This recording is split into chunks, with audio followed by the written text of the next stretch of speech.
O Senhor é bom, amém? Glória a Deus. Abra a tua Bíblia no livro de Lucas. Lucas capítulo 2. Lucas capítulo 2. Glória a Deus. Obrigado, Senhor.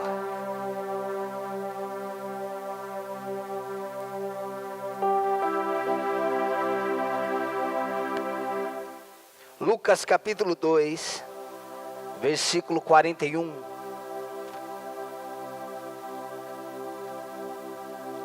Lucas 2, 41.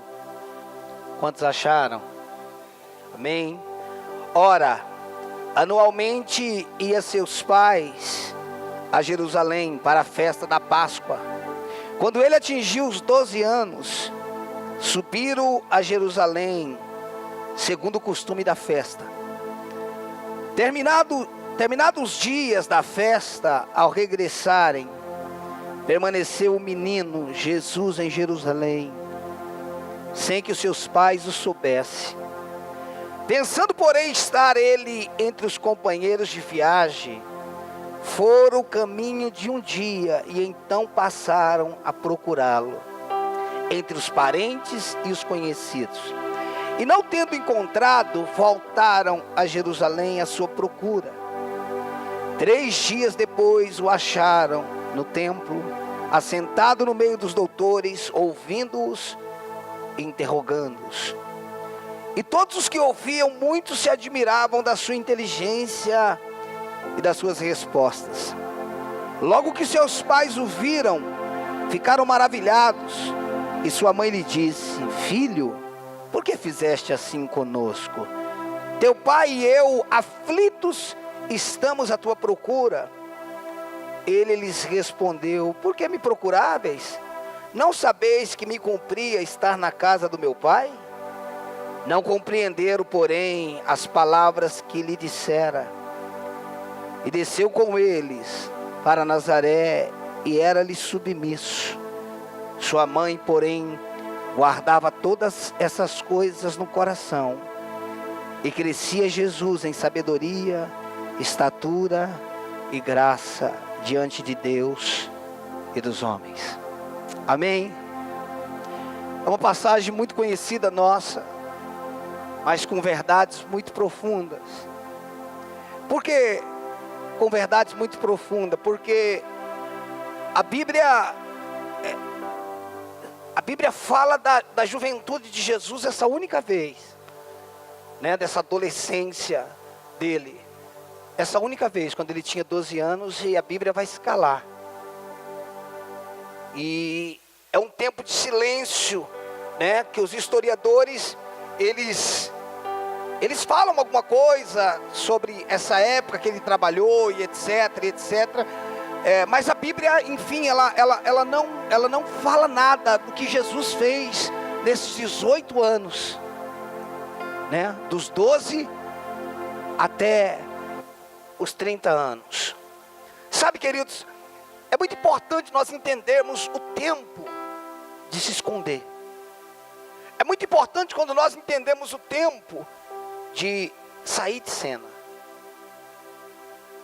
Muitos não conseguem entender isso, porque às vezes a aclamação ou a admiração das pessoas faz com que a gente queira estar em evidência. Porém, queridos, uma árvore que cresce muito rápido, sem profundas raízes, uma tempestade pode derrubá-la. Por mais que nós estamos falando de Jesus, o Filho de Deus, com 12 anos, ele poderia continuar ali. Você imagina como é que uma criança de 12 anos, no meio de os doutores da lei, conseguia deixar os outros admirados? Porém, queridos, Jesus não se embriaga com aquele momento.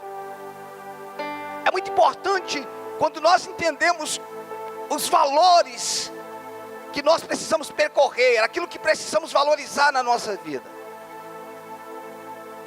É muito importante quando nós temos prioridades espirituais na nossa vida. Prioridade, queridos, de ter uma vida de oração, de saber o que realmente é importante para nós, o que de fato tem valor, a importância do lugar secreto, como a Bíblia diz, como eu disse no áudio hoje, né? Quando você orar, entra no teu quarto, fecha a tua porta, e o teu pai que está em secreto, ele te vê em secreto. Ou entre em secreto no teu quarto, e o teu pai que está em secreto, ou seja, você está em secreto, o teu pai está em secreto, os dois estão em secreto. Quando nós entendemos esse princípio do lugar secreto, quando nós priorizamos estar a sós, muito mais do que estar na frente da multidão, quando nós valorizamos esse tempo de fundamento, onde a nossa vida está sendo edificada, sim, porque é no tempo a sós com Deus que a nossa vida é mudada, é no tempo a sós com Deus que Ele vai nos convencendo, é no tempo a sós com Ele que Ele vai formando o caráter dEle em nós.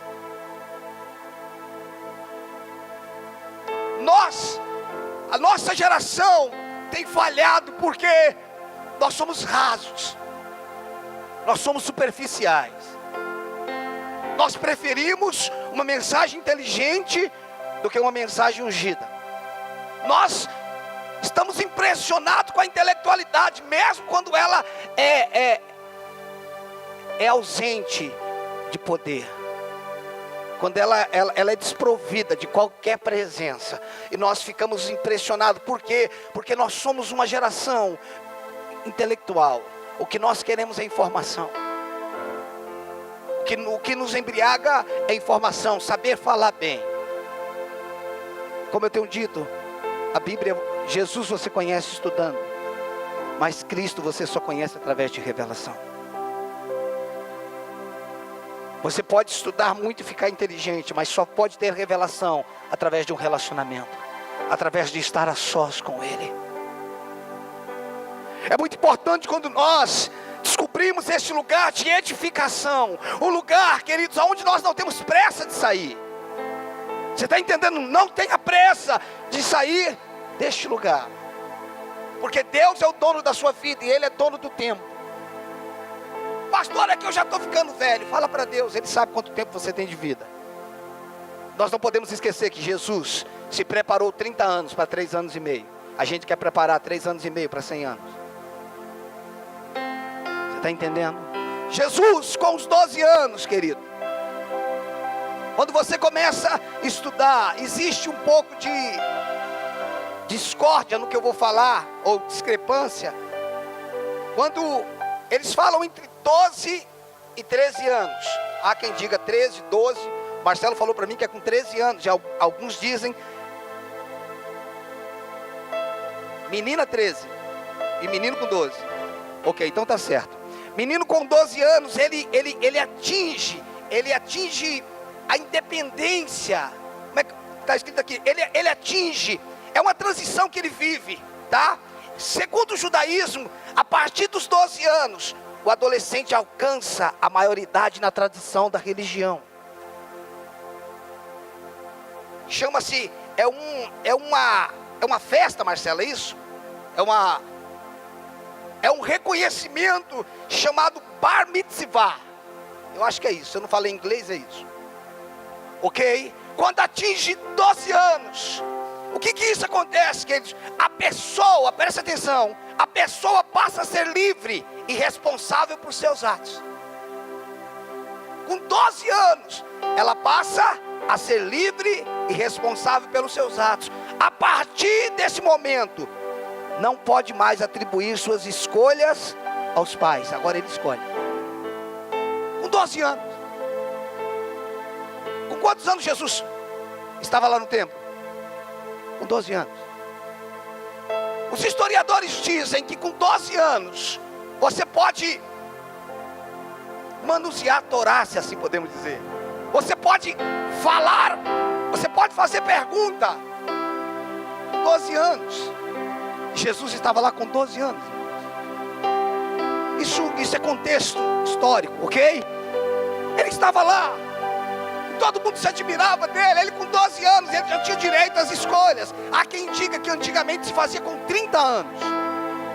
Os historiadores dizem que antes o bar mitzvah era com 30 anos, lá atrás. Enfim, é história.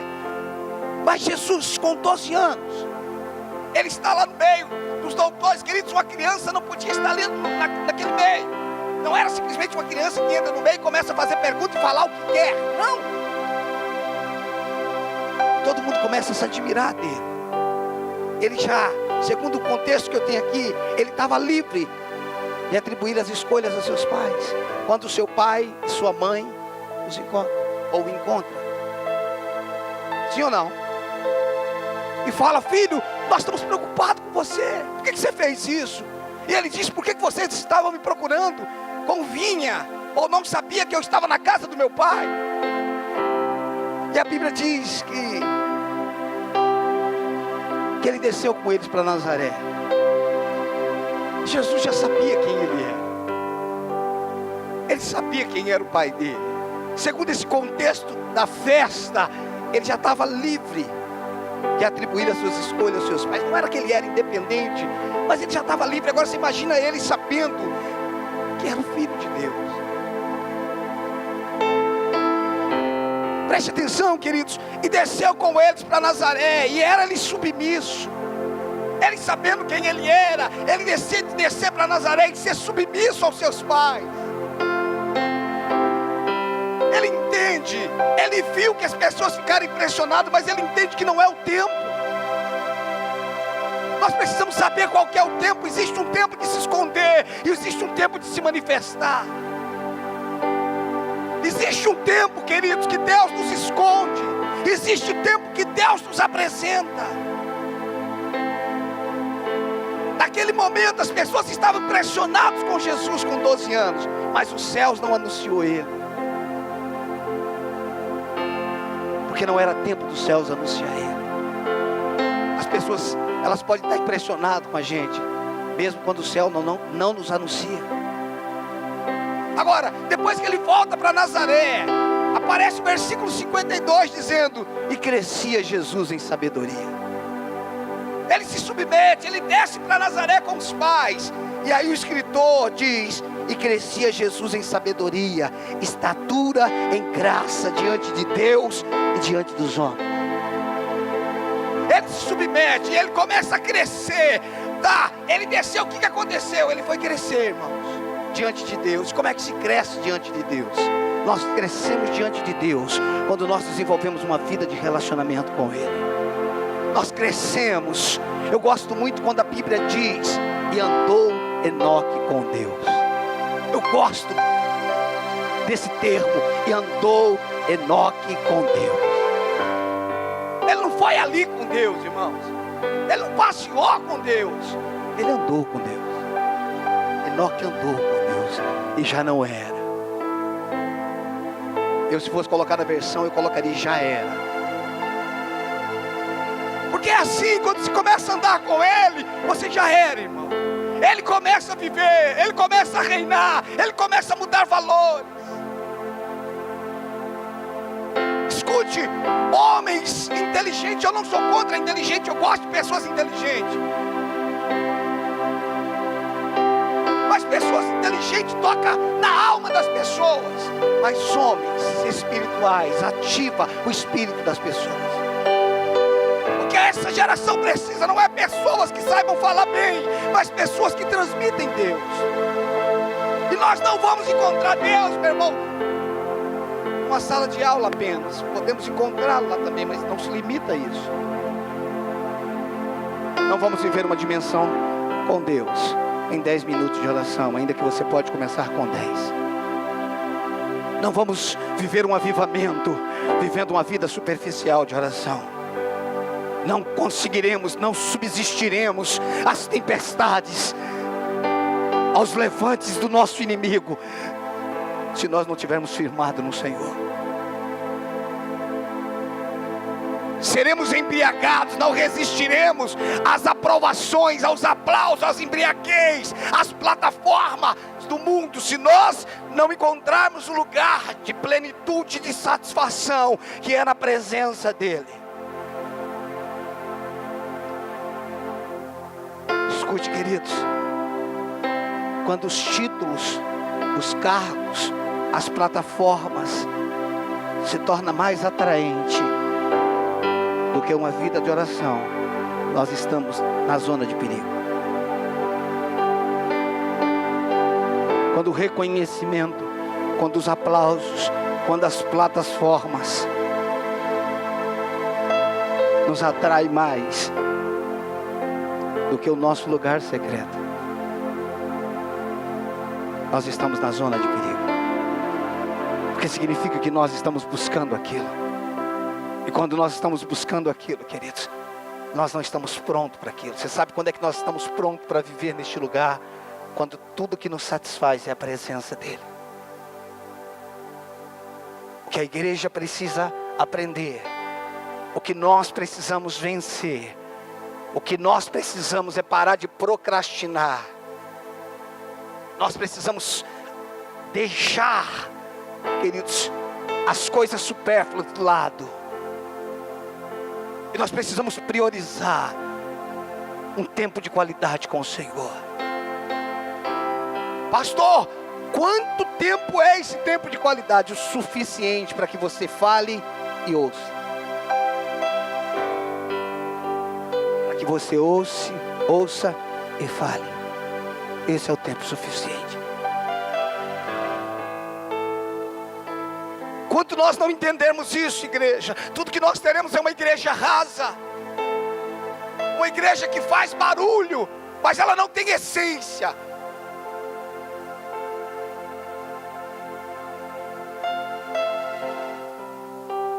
Se nós, eu gosto do barulho, irmãos, eu não conheço um avivamento que foi silencioso, mas quando o barulho não tem essência, ele não muda nada. Quando o barulho, ele não traz convicção, ele não traz arrependimento, ele não traz mudança. Enquanto nós não entendermos isso, enquanto nós não vivermos uma vida de obsessão na oração, enquanto nós não buscarmos o Senhor até achar, nós não viveremos um avivamento. Nós não suportaremos as ciladas de Satanás, por mais que ele seja o inimigo vencido. Enquanto nós não tivermos uma fome a ponto de nada mais nos satisfazer, enquanto nós não amarmos a palavra de Deus como a verdade sobre a nossa vida,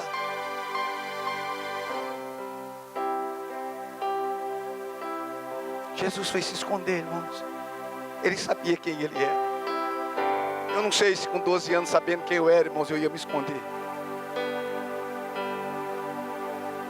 Mas ele desce com os pais dele. Ele vai crescer em sabedoria. Ele vai crescer em graça. Ele vai crescer em estatura. Ele vai crescer diante de Deus e crescer diante dos homens. Tem pessoas que pensam que só é importante crescer diante de Deus, e tem outras que pensam que só é importante crescer diante dos homens. Tem gente que cresce diante dos homens e são promovidas pelos homens, mas como elas não foram promovidas por Deus, elas caem. E tem outras que só cresce diante de Deus e não cresce diante dos homens. E aí ele é alguém que Deus usa, mas ele é alguém grosso, rude. Ele não sabe o que é amor, ele não sabe o que é relacionamento. Nós só podemos crescer diante de pessoas quando nós servimos pessoas. Pastor Juscelio nos disse algo aqui, que quando nós sentamos à mesa, Deus levanta alguém para nos servir, mas nós perdemos a autoridade. Mas quando nós decidimos servir a mesa, nós crescemos em autoridade. Você sabe quando é que nós crescemos, queridos? Diante das pessoas, quando nós servimos pessoas.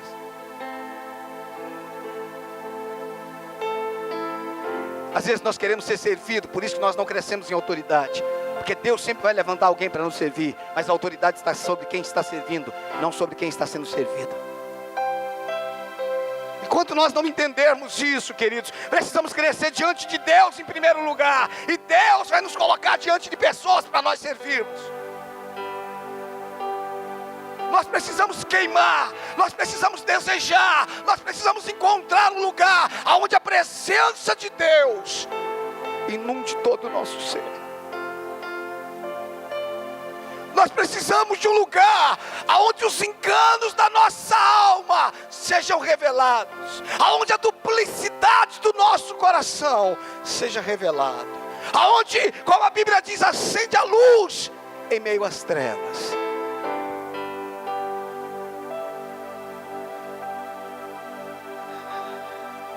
Abre a tua Bíblia no livro de Jeremias. Aleluia. Eu te amo, Senhor. Eu te adoro, Espírito Santo. Jeremias, capítulo 17.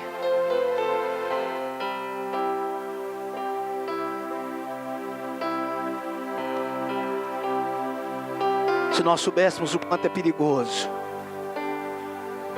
nós jamais queríamos estar neste lugar sem antes ter aprendido com Deus. Por isso que Jesus disse: aprendei de mim que sou manso e humilde de coração. Ele disse: aprendei de mim que sou manso e humilde de coração.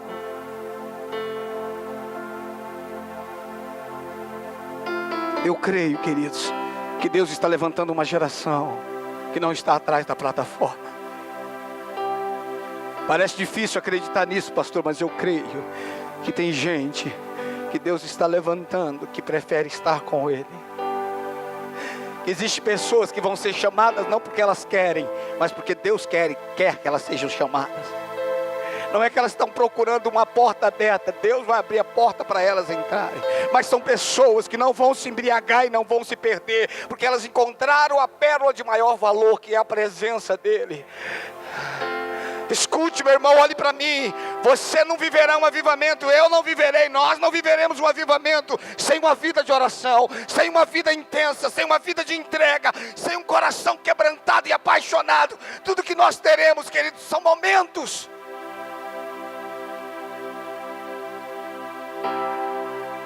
São momentos.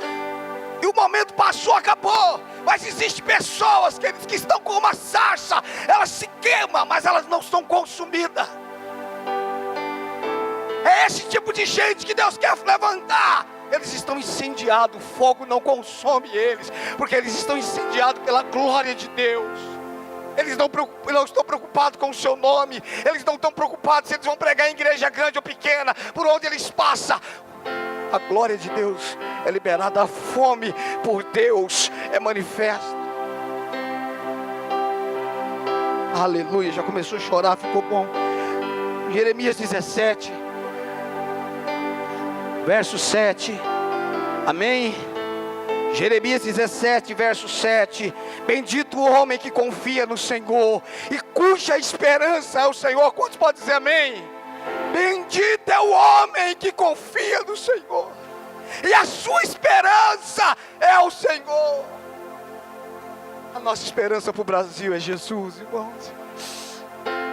O verso 8, porque Ele, eu, você, nós somos como árvore plantada junto às águas, que estende as suas raízes para o ribeiro, e não receia quando vem o calor, mas a sua folha fica verde, e no ano de sequidão, ele não se perturba. No ano de sequidão, ele não se perturba. Como diz os nossos irmãos colombianos, tranquilo, irmão. Hatuna Matata. Você está entendendo? Quando vem o calor, a sua folha fica verde, e no ano da sequidão ele não se perturba e nem deixa de dar fruto o tempo todo, irmãos, porque as suas raízes estão firmadas em Deus, porque eles não param diante das circunstâncias. Nós não podemos parar de orar, irmãos. Nós precisamos despertar para a oração em línguas. Podemos orar em línguas em qualquer lugar, no carro, no trem, tomando banho.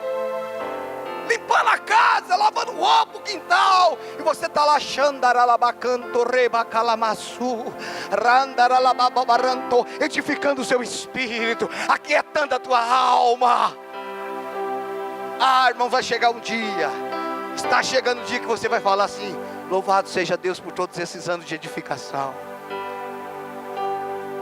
Eu me lembro, queridos, às vezes eu estou pregando em lugares e de repente vem uns flashes na minha mente, e eu não estava pensando em nada, vem uns flashes, Deus subindo ao monte, com água pela cintura. Irmãos, todas as vezes que eu fazia voto de 40 dias no monte, chovia. Bom para fazer esse, eu já vi que bom para mim fazer esses votos era no Nordeste, irmão. Irmãos, quantas vezes subimos o monte, não é, Wagner? Água pela cintura, irmãos, tinha que subir de 4 pés, irmão. Subia, descia rolando, irmão. Não podia quebrar. Não podia quebrar o voto, irmão. E tem momentos que eu estou pregando em lugares e eu vejo flashes, é como se Deus estivesse falando: eu guardei cada depósito, por mais que você não tinha entendimento de tudo que você fazia, eu guardei cada depósito. Haverá um dia que você vai saber o quão importante esse tempo de edificação. Haverá um tempo, queridos, que quando o diabo rosnar diante da sua frente, na sua frente, diante de você, você vai falar para ele: eu não tenho medo de você, eu estou firmado, eu estou edificado. Olha o que a Bíblia diz, queridos: ele não se perturba, ele não deixa de dar fruto. Por quê? Porque não é o externo que me faz produzir, é aonde eu estou firmado, é aonde eu estou estabelecido. E nós não podemos nos estabelecer, queridos, de fora para dentro, é de dentro para fora. Toda vida, não se esqueça disso, toda vida com Deus é de dentro para fora. Toda mudança é de dentro para fora. Toda mudança de fato e verdadeira é de dentro para fora. Todo fruto é de dentro para fora. Continuemos, verso 9. Enganoso é o coração, mais do que todas as coisas. O coração é mais enganoso do que tudo, irmãos. O coração é mais enganoso do que todas as coisas, e ele é desesperadamente corrupto. O nosso coração é corrupto muitas vezes, e a Bíblia diz: quem o conhecerá? E aí Deus entra em cena e diz: eu, vírgula, eu. Quem é o Senhor? Quem? Eu sou eu, Senhor. É como se ele dissesse: sou eu, Senhor. Ele está se identificando. Você não achar que é qualquer eu que está falando. Eu, o Senhor, esquadrinho o coração e provo os pensamentos, e isto para dar a cada um segundo o seu proceder, segundo o fruto das suas ações, não das suas obras. O fruto das suas ações, não das suas obras. Ou seja, é algo que vem de dentro para fora. Ele está falando do coração, ele não está falando da obra. Você sabe, queridos, muito mais importante do que orar para ser usado, e isso faz parte, é ser usado, queridos, para ser purificado. É orar para ser purificado. É quando nós oramos e o nosso coração, o nosso interior é transformado. Você pode procurar, você tem dezenas de opções, você pode decidir fazer o que você quiser, mas escute uma coisa: nada substitui a oração. Nada substitui o tempo a sós com Deus. Escute, você pode fazer o que você quiser, você pode fazer tudo que você pode, ser inteligente como você quiser, nada substitui a vida com Deus. Palavras motivacionais te animam, mas a oração te mata. Nós somos muito mais atraídos por momentos de ambiente, de descontração, por momentos motivacionais. Queridos, nós temos a mentalidade de uma hora no lugar, e achar que aquela palavra pode mudar a nossa vida, e dependendo da palavra pode mesmo mudar, mas às vezes nós estamos querendo uma mudança mágica de fora para dentro. Tudo que é de fora para dentro é obra, é carne, é intelectualidade, é ação humana, é obra morta, mas tudo que é de dentro para fora é realidade espiritual. O cristianismo que nós precisamos não é de fora para dentro, é de dentro para fora. Um cristianismo que tenha poder, que tenha verdade. Um cristianismo que não é pregado apenas aos ouvidos, é pregado aos olhos. É um cristianismo que as pessoas não só ouvem, mas elas veem. E as pessoas só vão ver o poder do evangelho quando aqueles que estiverem pregando estiverem uma vida de oração. Quando nós priorizarmos uma vida de oração. Não é uma oração para convencer a Deus a nos usar, ainda que não está errado você pedir isso, mas é uma oração dizendo: Senhor, eis-me aqui, eu estou disposto a descer a tua casa, e é a casa do olheiro. Muda, mexe, faça o que o Senhor tiver que fazer.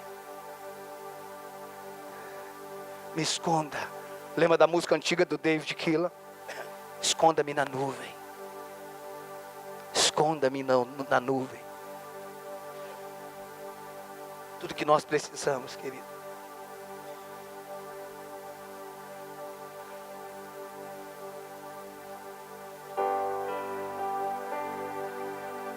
Dentro de você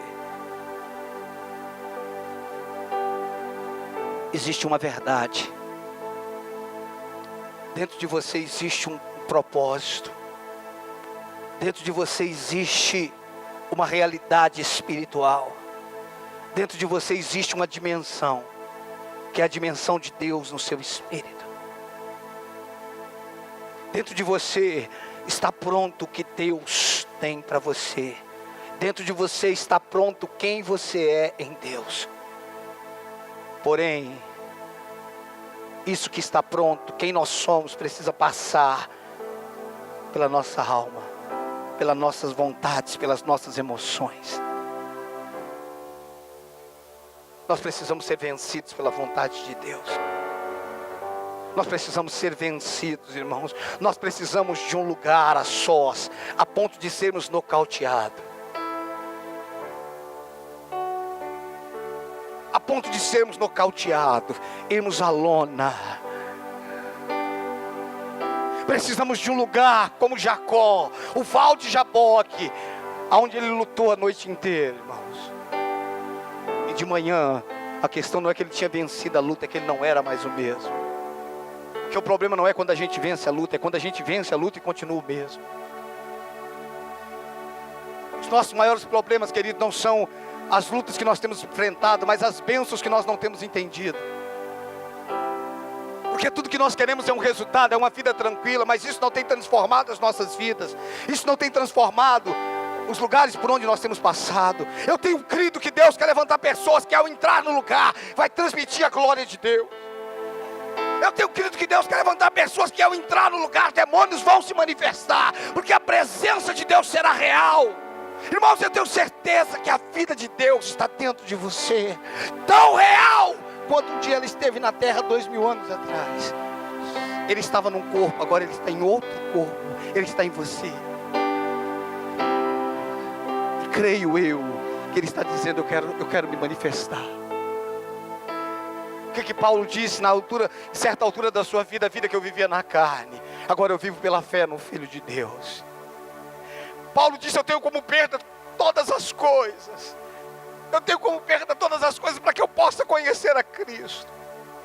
Nós estamos felizes em impressionar pessoas. Nós estamos felizes com aplauso, mas nós não temos realidade, nós não temos glória, nós não temos a presença. Escute, o problema não está do lado de lá. Deus está dizendo: eu quero levantar pessoas, eu quero sacudir nações.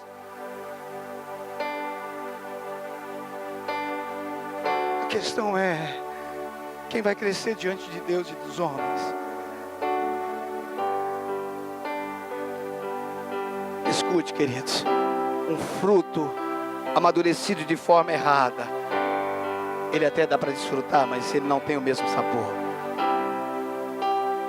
Um fruto que é amadurecido forçadamente, ele pode ser comido, ele pode ser provado, mas ele não tem o mesmo sabor de um fruto que amadureceu naturalmente.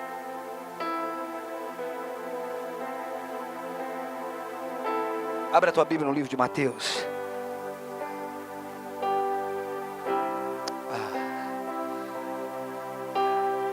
Mateus capítulo 5.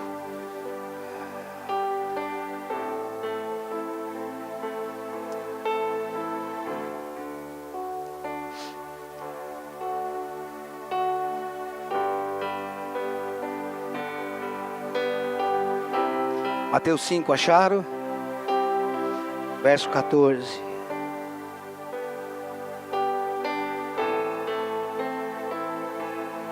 Mateus 5, 14, acharam? Diz assim: vós sois a luz do mundo. Diga: eu sou a luz do mundo. Que responsabilidade nós temos, querido. Não é de brilhar aqui dentro, é de brilhar lá fora.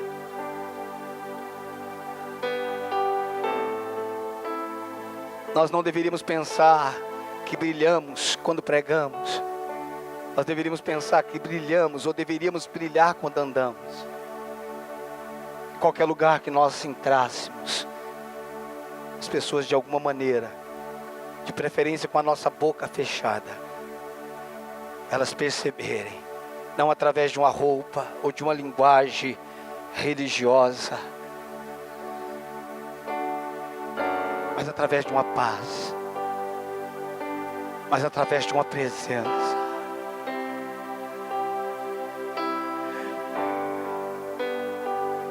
Existe momento da nossa vida que o Espírito está em nós, mas existe outro momento que o Espírito está sobre nós.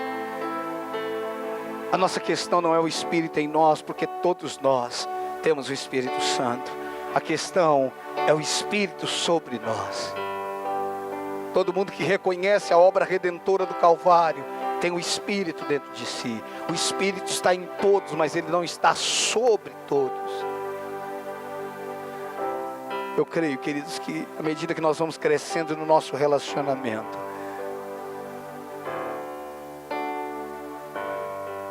o Espírito começa a estar sobre nós.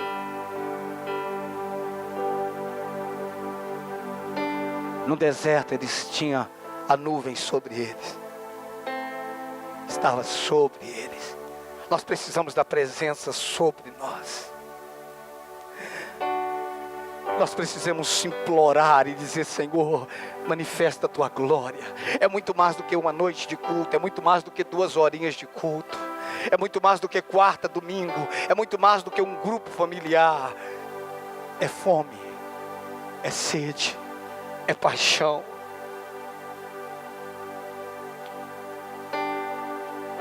Sabe aquela canção que diz: Pai, eu sou teu filho, eu sou criança, carente do teu amor. Ele diz: Pai, estou agradecido por tudo que tem feito, porém insatisfeito com a minha vida. É esse lugar. Eu sou grato por tudo que o Senhor fez, mas eu sei que tem mais. Eu sei que o Senhor quer fazer mais.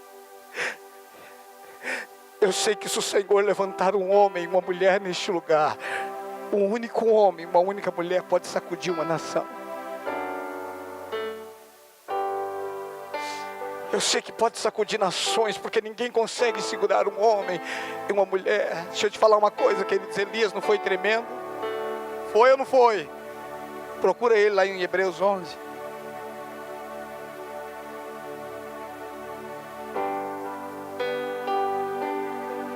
Eu não lembro de ter visto Elias em Hebreus 11. Ele está lá, Léo? Ele não está na galeria dos heróis da fé, irmãos. E eu penso que ele não deve estar nem preocupado com isso. Ele não está preocupado com nada disso. Ele não está na galeria dos heróis da fé. Nós não devemos estar preocupados com isso, irmãos. O que nós precisamos é da glória dele, é da presença dele, é da vida dele em nós. O que nós precisamos é de uma presença, queridos, que nós não consigamos mais ficar da mesma forma. Existe um lugar mais profundo, mais intenso. Existe um Deus que quer se revelar e se manifestar a você. Existe um Deus que está disponível, Ele não tem medida, Ele está dizendo: você vai ter o que você quiser. Venha me buscar, eu vou corrigir as razões, as motivações pelo qual você está me buscando. Mas depois que eu corrigir, eu vou encharcar você com a glória. Escute, queridos, você está na sua geração. Deus não tem limite. O que Deus está querendo são pessoas que estejam dispostas, obsessionadas a buscá-lo de uma forma indesistível. Eu vou te buscar, eu vou te encontrar. Eu sei que o Senhor não está se escondendo de mim, o Senhor está se escondendo para mim. Eu sei que o Senhor não está fazendo charme. O que o Senhor está corrigindo é as nossas motivações, os nossos valores. Mas nós muitas vezes, escute, isso não é uma palavra de condenação, irmãos. Isso é uma palavra de despertamento, que nós precisamos orar como nunca oramos. Que nós precisamos almejar a presença manifesta do Espírito Santo. Que a nossa vida precisa ser muito mais do que quarta e domingo. A nossa vida precisa ser diária. A nossa vida precisa ser intensa.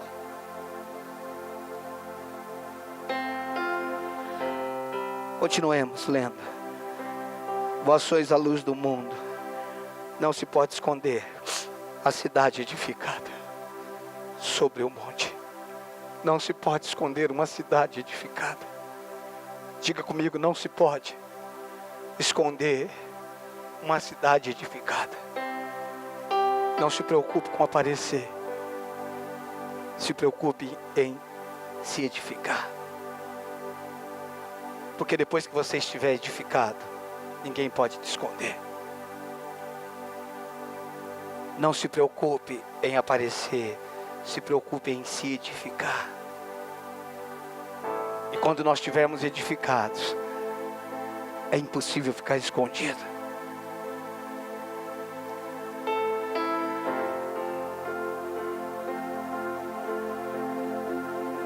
Nós não podemos mais aceitar viver uma vida sem poder.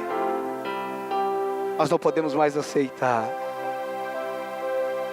viver um cristianismo sem a presença dEle. Nós não podemos mais aceitar o evangelho que não tem poder.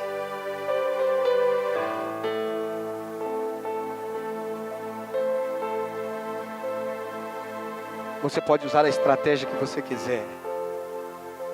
Hoje você tem um canal do YouTube, você tem Facebook, o Instagram, e você tem um monte de coisa que dá para você ficar conhecido e quem sabe virar um YouTuber, é assim que fala? Tem gente que está feliz em ter um monte de seguidores. Jesus teve milhares dele, mas ele investiu em discípulos. Porque os mesmos seguidores que gritou Hosana nas alturas foi o mesmo que gritou crucifica. Eu tenho 1000 seguidores, 2000 seguidores no Twitter, irmãos. A questão não é quem está te seguindo, é quem está te imitando. Tem gente que está te seguindo, mas não está te imitando. Tem gente que gosta de tirar foto com você, mas não quer viver o que você vive. Tem gente que se sente bem porque as pessoas querem tirar foto com você. Nós deveríamos nos sentir bem quando as pessoas quisessem orar conosco. Eu quero orar junto com você, vamos passar um dia orando. Que a nossa alma, ela quer ser reconhecida. A nossa alma deseja status, mas o nosso espírito almeja Deus. O nosso espírito almeja o Senhor. Se nós pudéssemos ouvir a voz do Espírito de Deus dentro de nós, nós ouviríamos como uma panela de pressão pronto a explodir.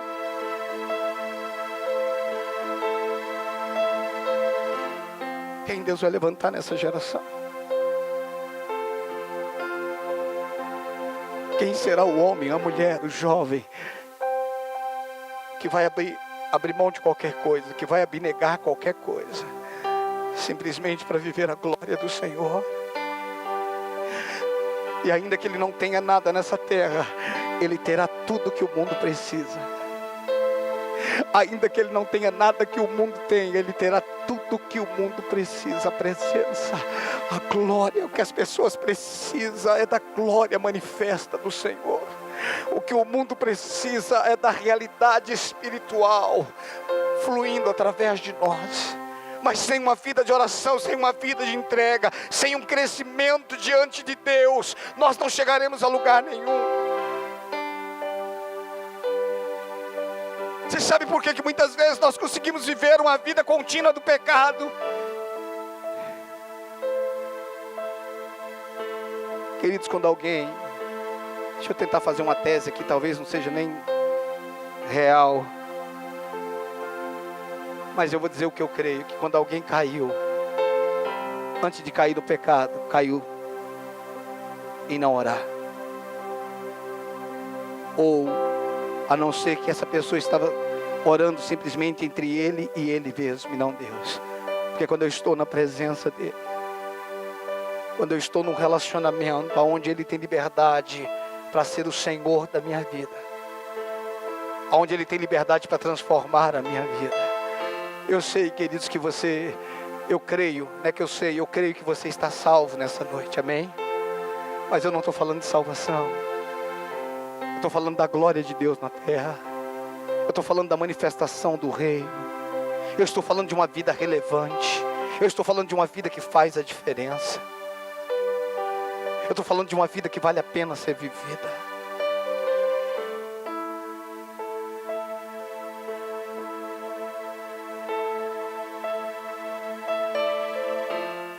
Eu estava falando com o pastor Leonel agora antes do culto. Eu falava para ele sobre uma mensagem que eu vou pregar amanhã em Barretos. Pais que não têm legado. Pais, não é país, pais que não têm legado. Quando eu olho para a vida de Samuel, o homem que foi o 14º juiz, o homem que foi profeta, o primeiro profeta, ele era sacerdote. Esse homem foi criado numa família totalmente destruída. E eu penso que quando ele olhava para aquilo, Samuel dizia assim: eu não vou viver isso, eu não vou fazer nada disso.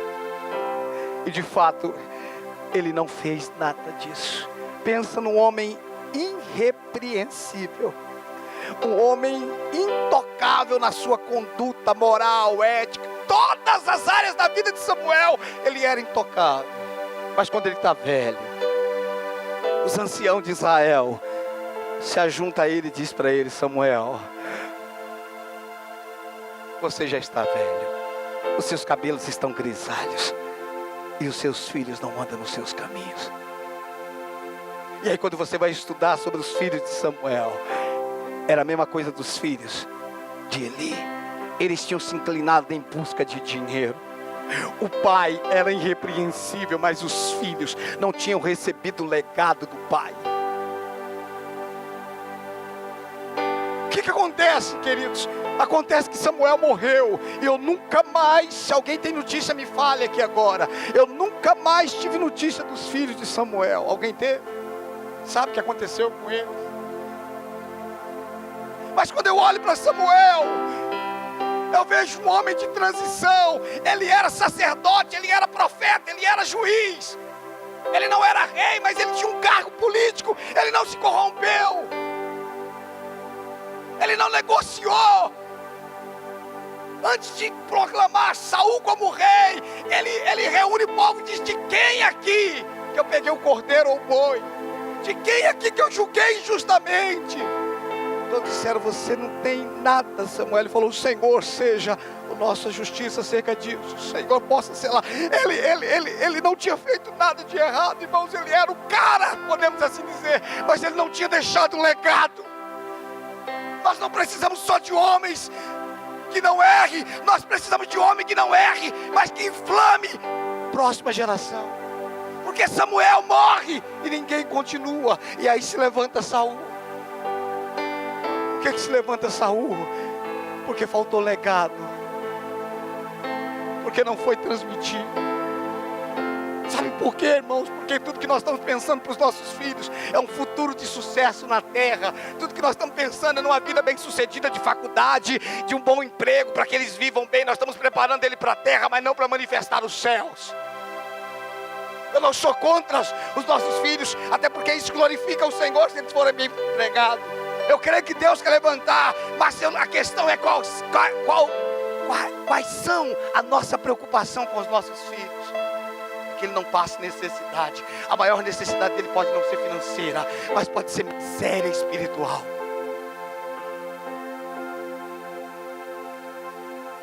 Nós precisamos encontrar pais que possam dizer: eu estou orando para o meu filho para a África, eu estou orando para o meu filho para a Índia.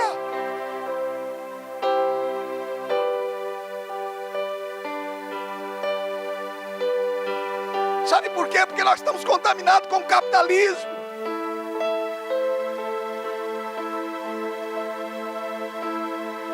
Se você passou toda a sua vida de uma forma irrepreensível, glória a Deus, eu louvo a Deus, porque você não causou um escândalo. Mas quando você morrer, você morre com todas essas qualidades. Quando você olha para os heróis da fé, quando você olha para John Wesley, para Susan Wesley, irmãos, aquela mulher tinha, não me lembro agora se era 7, 11 filhos, eu não me lembro agora. Irmãos, aquela mulher, cada noite ela estava com um filho. Ela discipulava um filho cada noite. Desde pequeno. Uma vez perguntaram para Susan Wesley: o que a sua mãe te ensinou que você faz? Ela falou: a gente não faz nada que ela ensinou, a gente só faz o que ela fazia. Tudo que ela ensinou a gente não faz, a gente só faz o que ela fazia. Ela orava de manhã, de tarde e de noite. A gente ora de manhã, de tarde e de noite. Eu não sei se foi John Wesley que disse: eu prefiro ensinar 10 homens a orar do que ensinar 10 homens a pregar. Porque quem ora prega, irmãos, mas nem sempre quem prega ora. Está entendendo? Até porque os discípulos nunca pediram para Jesus: ensina-nos a pregar. Ele pediu: nos ensina a orar. É o que nós precisamos aprender, é orar, irmãos. Orar, orar, orar, orar, orar, orar, orar. Depois de ter orado, ore mais. Depois de estar cansado de orar, continue orando. Precisamos ser indesistíveis. Precisamos estar fervorosos, como Paulo disse na oração, em todo tempo orando, dizendo: Senhor, eu quero ser uma chama para a minha geração. Incendeia a minha vida, Senhor. Que o meu nome possa morrer comigo, mas que o de Cristo permaneça em tudo, como diz a canção dos Arrais. Uma geração que não quer ver o seu nome no outdoor, mas uma geração que quer glorificar a Cristo. Uma geração que não precisa de um microfone ou de um púlpito, porque o púlpito dela é qualquer lugar. Talvez essa palavra de hoje seja fadonha, cansativa, mas é o que o Brasil precisa, é o que as nações precisam.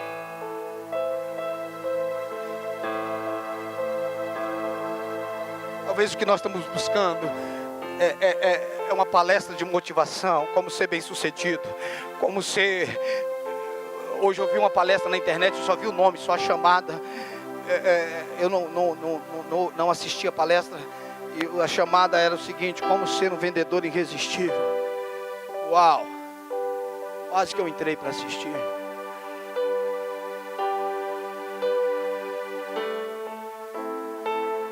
É assim que nós somos atraídos, como ser homens de sucesso. Como falar bem em público, já viu essas palestras? Como falar bem em público, irmãos? Jesus ensinou: não se preocupe, quando você tiver que falar, eu vou falar para você. Não se preocupe como você fala, não se preocupe em orar. Na hora que você abrir a boca, eu falo. É assim que funciona. Pregação não é o tanto que eu estudei, é o tanto que eu ouvi. Se a gente não ouviu, não tem o que falar. Para você ouvir, para mim ouvir, para que nós possamos ouvir, nós precisamos ir para um lugar de oração.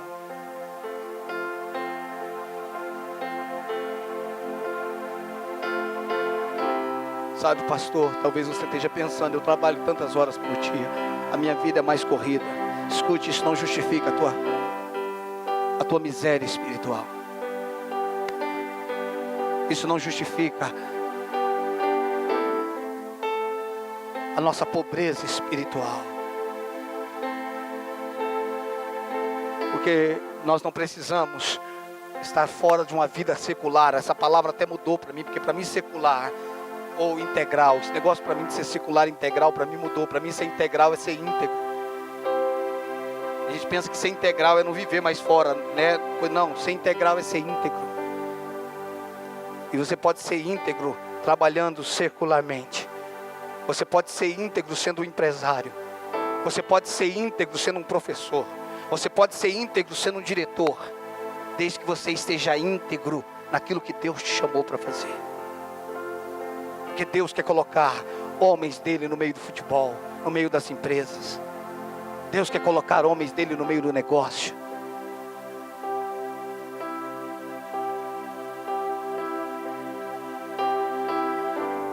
Segunda-feira, na terça-feira, antes da aula, ou depois da aula, o Wagner estava me dizendo, o Wagner está ministrando para o batalhão de polícia em Carapicuíba, em Barueri, Wagner. E ele me dizia que quando ele estava saindo do batalhão ou entrando, um policial chamou ele e falou para ele: ô pastor, eu quero falar com o senhor um minuto, eu quero te agradecer, porque um dia o senhor trouxe uma palestra para nós, é 10 minutos, Wagner? De 5 a 10 minutos, um dia o senhor falou sobre família, fazia anos que eu não tinha uma folga, porque eu fazia bico direto. Depois que eu ouvi aquela palavra sobre família, eu não estou fazendo mais bico. Semana passada eu viajei com a minha família, minha esposa está feliz, os meus filhos estão felizes. É isso que eu estou falando, irmãos. São coisas que o dinheiro não compra. A presença de Deus não é comprada com dinheiro. A presença de Deus, ela é atraída por fome, por desespero. A presença de Deus não se compra com dinheiro. A presença de Deus precisa ter fome, precisa ser desejada. Esses dias o Wagner estava ministrando, o sargento na frente dos soldados começou a chorar. O sargento, ele, né, Wagner? Começou a chorar na frente dos soldados. E ele disse: tudo isso que você falou, eu preciso resolver os negócios da minha vida que está pendente há anos, e eu vou resolver. Na frente do soldado, a palavra de Deus tem que transformar. Nós podemos entrar no meio da polícia, nós podemos entrar no meio da política, nós podemos entrar no inferno e saqueá-lo.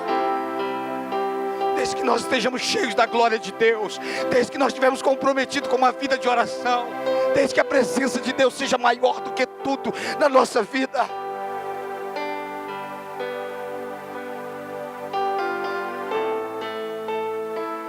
A decisão é sua. O tempo está passando muito rápido. Os dias estão sendo abreviados.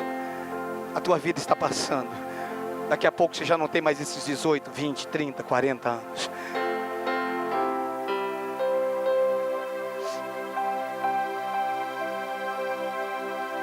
E aí nós vamos nos lamentar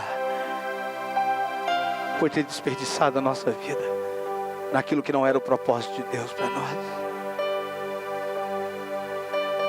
Talvez nós olharemos para tudo que nós temos, para o nosso carro, para a nossa casa. Não que isso seja pecado, irmãos, mas será tudo que nós teremos. Não é errado, não é pecado você ter uma boa casa, um bom carro, desde que isso não tenha sido trocado pela glória de Deus. Desde que isso não seja adquirido trocando pela glória de Deus, onde nós substituímos a glória por causa disso. Você está entendendo isso? Se nós buscarmos ao Senhor, se nós decidirmos orarmos como nós nunca oramos, Ele vai despertar em nós um anseio. Ele vai despertar em nós fome para jejum. Ele vai nos atrair para lugares onde o pão da terra, a comida da terra não vai nos saciar. Porque nem só de pão vive o homem.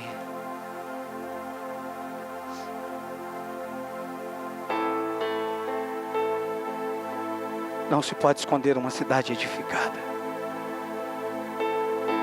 Não se pode esconder uma cidade edificada. que você tem pedido para Deus no amanhã está escondido no dia de hoje. Deixa eu repetir isso. O que você tem sonhado para o dia da manhã está escondido no dia de hoje. Não espere um amanhã diferente se você tem feito as mesmas coisas todos os dias. Eu oro para que nasça uma fome nessa igreja. Eu oro para que nasça uma fome na igreja brasileira. Para que Deus desperte os ministros, os apóstolos, os profetas, os evangelistas, os pastores e mestres. Eu oro para que Deus sacuda a nossa nação com a glória dele. Para que os céus da nossa nação sejam mudados. Só um avivamento pode mudar o nosso Brasil. Só a santidade pode anular a corrupção. Um avivamento, queridos, ele dissipa todo o pecado. Que a glória de Deus se manifeste. Que a glória de Deus se manifeste. Que a presença de Deus seja real a cada dia mais na sua vida. Que por onde você passar, Cristo possa fluir através de você.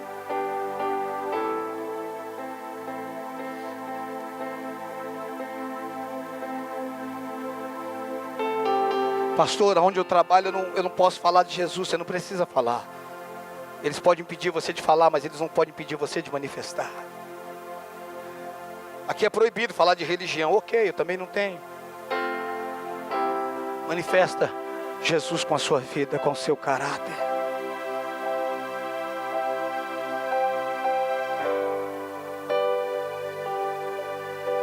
Quem de vocês Deus vai levantar?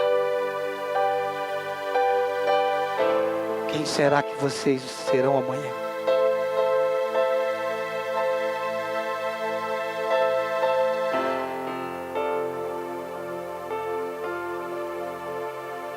Quem será o homem que vai manifestar a presença do Espírito Santo como Kathleen Kuhlman manifestou? Quem vai ser a mulher que vai manifestar Kathleen Kuhlman, a unção que Kathleen Kuhlman manifestou?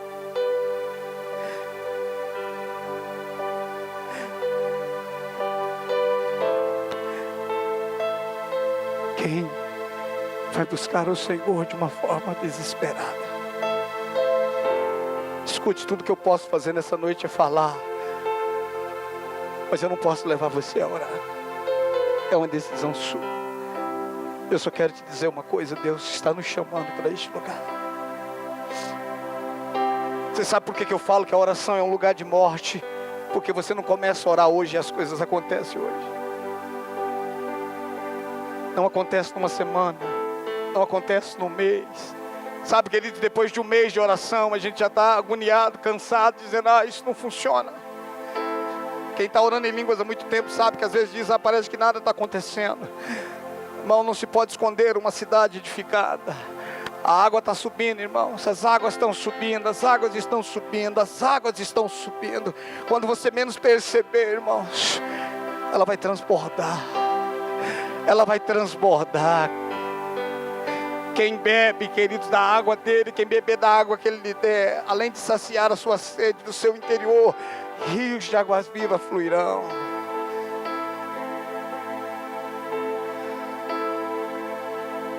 Talvez você vai sair daqui nessa noite, vai continuar do mesmo jeito. É um direito que você tem, é uma escolha que você tem.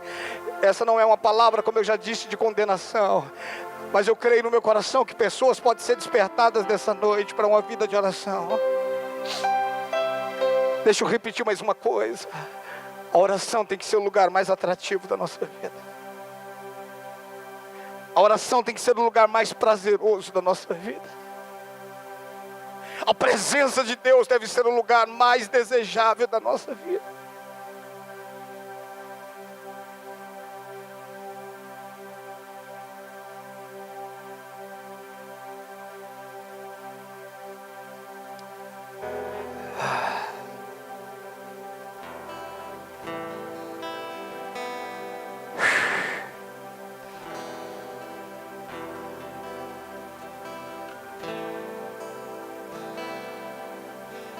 Estou só,